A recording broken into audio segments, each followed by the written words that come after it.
Welcome to Land Academy. I'm Jack Butala. I'm Jill DeWit. We show you how to buy real estate for half of what it's worth. And sell it on the internet really fast. We are Jack and Jill, and this is the Jack and Jill Show too. With over 15,000 completed transactions, we're the experts at acquiring property. Of all kinds, not just land. For half price and flipping them for way more. All right, let's get this show started. Jack Butala with Jill DeWit. Hi. Welcome to our show today. In this episode, Jill and I talk about what we learned at the Santa Barbara County Assessor's Office. Awesome show today, Jill. First, let's take a question posted by one of our members on landacademy.com, our online community. It's free. Cool. All right. Fred asked, I have researched a couple of rural counties, and there is one that is a possibility, but I noticed that many of the parcels do not have electric power to them. Landwatch has parcels in the area for sale, and they seem to emphasize off-grid living. In your search criteria, do you recommend properties that would require off-the-grid living? Do they sell quickly? Or is it better to go with a county with power to most of the parcels? Great question. Go ahead. What do you think? I'd love to hear your take on this. I can sell either. It doesn't matter. They're different buyers that want each. Do I seek out certain ones? Not necessarily. Am I afraid of either of them? Heck no. Are there plenty of solutions out there with solar and generators and having water trucked in and not needing to have a well and all that? Yes. It's a thing called tiny houses. There's a thing called mobiles. I mean, there's all kinds of solutions now out there because a lot of people love this and want this. Exactly. So the short answer is, Jill's exactly right. The short answer is you want to sell property. You want to buy property that you can sell quickly, and you want to have like a diverse portfolio of stuff for sale, some with power, some without power. There's totally different groups of people out there that seek property out that's completely off the grid. They plan on, have done a ton of research on solar and things like that. So as a seller, it's important not to get real hung up on the details of all these properties. Mm-hmm. Again, we talked about it yesterday. Everybody brings something to this table when they get with us. And a lot of people, for a lot of reasons, are very used to knowing every single detail about the asset they're selling. And it probably, that's not necessarily a bad thing, but if you want to sell property at a pretty high volume like we do and sell a ton of property every week, it's just physically impossible to learn all these details. Mm-hmm. And I think a lot of this comes from a buyer calls and says, hey, I'm really interested in this property. Does it have any power? My recommendation when that happens, and it happens all the time, is to have some version of a canned answer. Here's mine. I'm not sure. We work from air-conditioned offices in Scottsdale. We sell about 15 properties a week. And if I researched all of this stuff, it'd be real tough to find that out. But that's a good question. So what I'm going to recommend is that you call the county, maybe planning and zoning. And in some cases, this is not true. It could backfire because county people can get a little upset. But have a canned speech. And then say something like this. Many, many, many of our buyers bring their own power sources and stuff, just like Jill said. Mm-hmm. They put a little tiny house on there. They put an RV on there. It's solar powered. They get their power from somewhere. So I guess the moral of the story here is, this is a great question, by the way, but just don't get too wrapped up in the details of each one of these deals. Mm-hmm. You'll start to learn areas and you'll know. What I do, too, if you find yourself, Fred, and say you have a property for sale, you bought it, it's rural, it's out there, and it doesn't have power and it doesn't have water, but it has a road right up to it kind of thing. It's got beautiful trees. Somebody's going to love this thing. Put it right in the posting. Exactly at that. Power is not at the site. You could even just say, like, our wording is alternative power. I can't remember how we word it on there, but we put something like that in our postings. So that way I'm not bogged down with the same question, every other day, someone new calling me to ask me about that. I put it right in the posting. Everything I know about the property. Yeah, I think without getting into real detail about power, because I think this question is bigger than that. It's not specifically about power. I think he's saying what attributes really matter. Oh, here's the attributes that really matter. And this is Jill and I have done more than 15,000 deals. If it's close to water or on the water, massive attribute and totally differently priced. Right. If it has mountain views, totally different priced. If it has drive-up access, So there's lots of different types of access: legal access, physical access, two-wheel drive access, four-wheel drive access, and like ATV access. So but obviously the county road access is the best case. That's a huge issue. So Trees. power in our opinion, and water and utilities almost never comes out with a real buyer. It's true. They know when they're looking for it. They're looking for a property in XYZ County out there. They wouldn't have even called you. That's right. If they're looking for a downtown lot, in a subdivision, they're not calling you. The best thing that you can do to jumpstart your career or to get it to the next level wherever you are is to buy a cheap piece of property. Cheap. Mm-hmm. Buy it as cheaply as you can. A couple $100. Yeah, or $1,000 and it's worth $10,000. Right. That's the best attribute, a piece of property. I don't care where it is or what it looks like. Exactly. Or whether it's got power or not. The best thing about it is it's cheap. Yep. Awesome question. If you have a question or you want to be on the show, reach out to either one of us on landacademy.com. Today's topic, what we learned at the Santa Barbara County Assessor's Office last weekend. This is the meat of the show. Joe, what did we learn? God, we learned so much stuff. So much fun.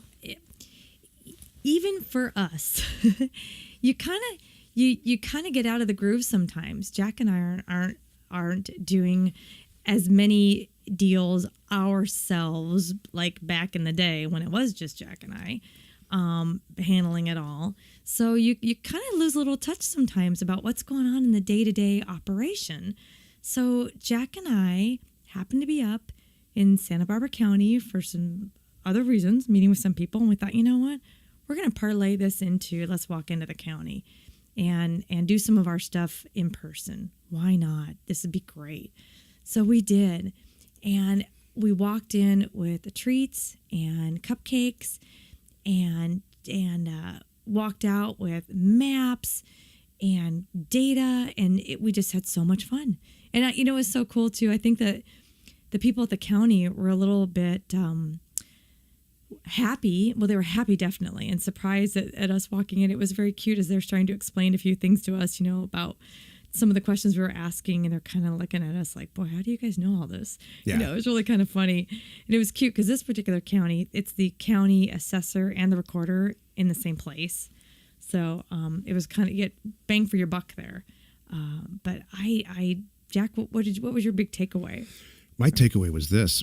We went in there to get an index map, and an index map maps out the county according to APN scheme. So in the simplest form, let's say there's 10 areas of APNs, and they're labeled 1 through 10. Well, they had it on the wall, fortunately. So to make it real simple, there was 1 through 10. And if you can picture a map of any county, there's boundaries that are mountains and water and all that stuff. So we talked about the index map, and what I took away was this. I will never stop learning. Mm-hmm. I've sent millions of letters out of offers, done thousands and thousands, tens of thousands of deals. And I'm going to absolutely do something a little bit different this time. Mm-hmm. I'm going to break this out by APN and price it very, very specifically. Mm-hmm. So, I read an article really recently about Neil Peart, which is a rock band Rush's drummer. He's on the top 10 list of all-time best drummers for rock music ever. And he said in the first couple of paragraphs, every Wednesday I take lessons from, and he named the guy. I never heard of him. And I put my magazine down and said, Neil Peart takes drum lessons. Right. Maybe the top 5 drummers in the world. Ever. Right. And he still has a lot to learn. And he goes on. That was the whole article was about this new stuff that he's trying. That's great. So I went into the Santa Barbara thing and I said, you know what? I'm going to try some new stuff. By no means am I the master of all this. We're really, really good at it. It's enough to be our full-time job, let's say. Mm-hmm. So let's say. Wait, knock on wood. Maybe we can make some money off this. And so I'm going to break this all out by 8 p.m. scheme, and I'll do it. We're going to do this all on the internet for everybody to see, and we'll see how I price it. But there are literally $1 million acre spots in Santa Barbara, and there are $100 acre spots in Santa Barbara based on APN. Mm-hmm. And so This is sophisticated data stuff. I love it. There's some other things that I kind of forgot. I walked in and there's like a stack of forms on the wall. I remember I'm like, oh my goodness, it is this easy. You know, some of the things that you kind of forget about. How do I say this without making it too technical? No, I already blew that. Or giving it, okay, or how about giving away too much information? But counties are getting more and more online, and they're getting more and more up to date. And there's a lot of things you might want to do with your property and transferring property and whatever with your property that you can do very easily online and with one form. I went, wow, you know, it was good. Especially if they like you. Yeah. And we walked out of there, you know, we said, hey, we're Jack and Jill, and everybody, they'll never forget that. Yeah. And Jill brought a bunch of cupcakes. They'll never forget that. Oh, it was the funniest thing. So anybody who's ever dealt with the county anywhere knows that, hey, they have a lot of power. You know, they can record you in a lot of cases, some cases, maybe it's right or maybe it's wrong. You're going to choose to record your deed or not. Mm-hmm. You better be friends with them. That's true. And leave a good impression. So we did. We went out. We pulled out the stops. Mm-hmm. We bought them cupcakes and. We're really nice. That's the thing. Yeah. You know, that's an important thing. You don't want to walk in and be demonstrative and demanding and say, hey, you know, I pay my taxes pays your job kind of thing or whatever. You don't want to do that. You want to walk in and just be nice and helpful and, hey, gosh, I need this. Can you guys help me out with that? And man, you'll get so far. So, because I think a lot of people do walk in angry. I think, well, because it happened while we're there. Yeah. People walk in angry and grumpy, and this very sweet older man was really not happy with his property taxes he just got the statement for. And he came in, he drove, I don't know how long he said he even drove. He drove from a ways to come in and visit them in person and talk about his property taxes. And we're all just sitting there going, really? And he had her discussing it. He had her discussing the neighbors around him. He had her discussing what he paid for his mobile home. I don't know if you caught all of that, Jack. Oh, yeah. She and the county person has handled it perfectly. She did. I mean, she did total full sentences and didn't skip a beat. She did. So, but that's a lot of what they have to deal with, you know, and so their job is not that easy some days. And so when you walk in there and you know what you're doing, or even if you don't know what you're doing, you have a really good attitude and you're really nice and you're appreciative and thankful, you'll get a long way. And here's the thick of it. You know, Jill and I have subdivided a ton of property. You buy a 40-acre property. In the best case, you subdivide it down into 2.5-acre properties. You get a ton of stuff out of there. And fortunes can be made in subdividing property. They're also timely and difficult, and there's a lot of stuff involved. If they like you and you're fun to work with and they're looking forward to completing a subdivision with you, you're going to get it done. If you're angry and the opposite of funny and fun, it's going to be a lot longer, and maybe it's probably not even going to get done. So True.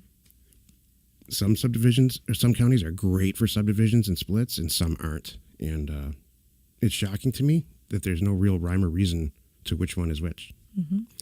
You'd think that the more rural they are, the more subdivisions would be easy, but that's just not the way it is. Yeah. They're all still run by, it's almost like tiny companies all over the country doing it their own way. And even in the same states, every county is going to, do it a little bit differently. Let me say it like this. You never really know what you're going to get. It's true. By the way, you don't have to go visit a county where you're going to send a mailer. No. We are doing this just to make kind of a point. I haven't done this in years and years and years.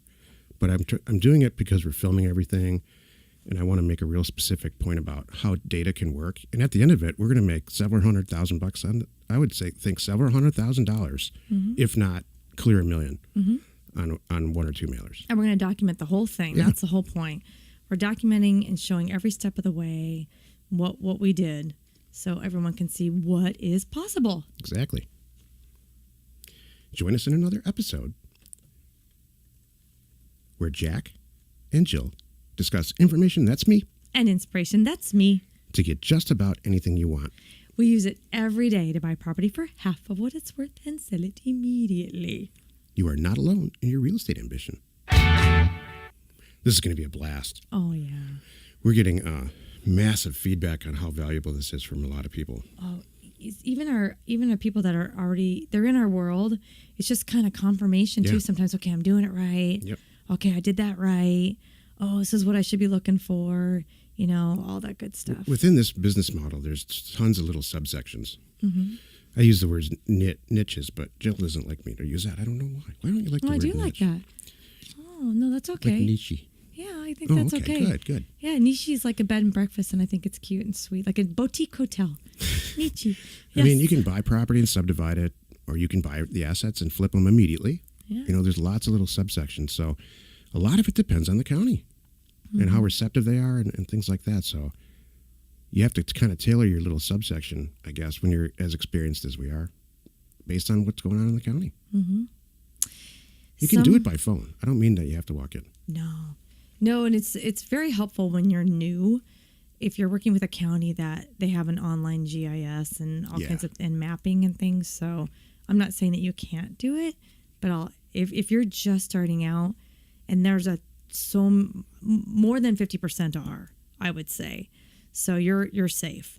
So don't get hung up on trying to reinvent the wheel and learn everything. Don't learn how to drive on a 1940s vehicle or something like that with no power steering, and it's a stick.